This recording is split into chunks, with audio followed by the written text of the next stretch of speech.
Aí o Fabiano Lano escreveu um texto até bacaninha, pra gente encerrar aqui e falar da dosimetria, em que a cúpula do judiciário ameaça a sociedade do ponto de vista do andar de baixo. Poderes excepcionais com inquérito das fake news, relações perigosas com poderosos, blindagem a ministros e altos salários fazem o Supremo ser visto como ameaça à sociedade. Aí ele começa falando assim, ó, são no mínimo 4 os pontos em que o Supremo e a cúpula do judiciário são vistos como ameaça à sociedade. E não por gente que engrosse as fileiras do bolsonarismo, da extrema-direita, do golpismo ou coisa o que valha, mas por pessoas comuns que pensam, ok, o pessoal tentou o golpe, né, já foi encarcerado, mas os sentenciadores estão indo demais em tantas situações a ponto de ameaçar e desmoralizar quem diz proteger a democracia. Em primeiro lugar, estão os poderes excepcionais investidos pelo chamado inquérito das fake news, que no final das contas serviu para condenar Bolsonaro e companhia por tentativa de golpe. Se os conspiradores estão enjaulados, qual afinal a razão de se manter um instrumento que funciona como uma espada sobre toda a sociedade, com poder de prender, censurar e ainda colocar tudo sob sigilo? Vão para quase 7 anos. Qual é o risco que corremos para a permanência desse instrumento de força?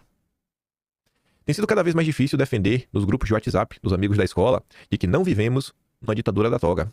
Ui, citando até esses termos, né? Em segundo lugar, as incríveis, digamos, relações perigosas dos integrantes dessa cúpula com lobbies, setores influentes da sociedade e mesmo os poderosos com interesses diretos nas decisões dos tribunais. São palestras, encontros, jantares, carona de avião, festas de aniversário, confraternizações com vescotes. A impressão que fica para o pobre andar de baixo é que tudo são ramificações de um grande sistema em que os grandes se protegem. Não deveria ser dessa maneira, né?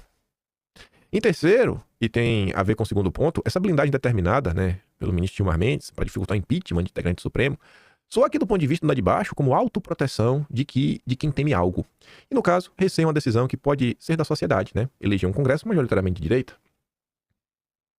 Só porque o povo elegeu certa? São 213 milhões de pequenos tiranos. Eles são os iluminados.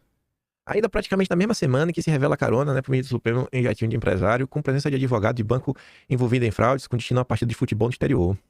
Como esse mesmo ministro que estava dentro do avião concedeu decisões em tese favoráveis ao dono desse banco liquidado, como argumentar no tal grupo de WhatsApp da escola, né, formado majoritariamente por profissionais liberais, de que não vivemos em um grande sistema em que os grandes se protegem para passarem a defender um candidato antissistema, é um pequeno passo. Opa!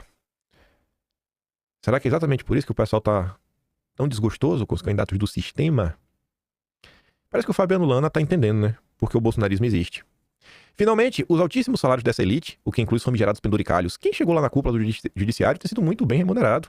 Há uma série de verbas indenizatórias que colocam os rendimentos de tantos juízes e mesmo assessores nas casas de dezenas de milhares acima do teto. Hoje, a sociedade está bastante consciente de que dinheiro público é dinheiro de impostos. Logo, soa até mesmo algo chocante quando os integrantes do Supremo defendem, até com vigor, este estado de coisas, como aliás ocorreu na semana passada. Tem ficado praticamente impossível defender ou justificar isso tudo para a turma que paga todas as contas de todo mundo. Tá ruim o Brasil, né? Tá difícil defender algumas coisas no Brasil, né?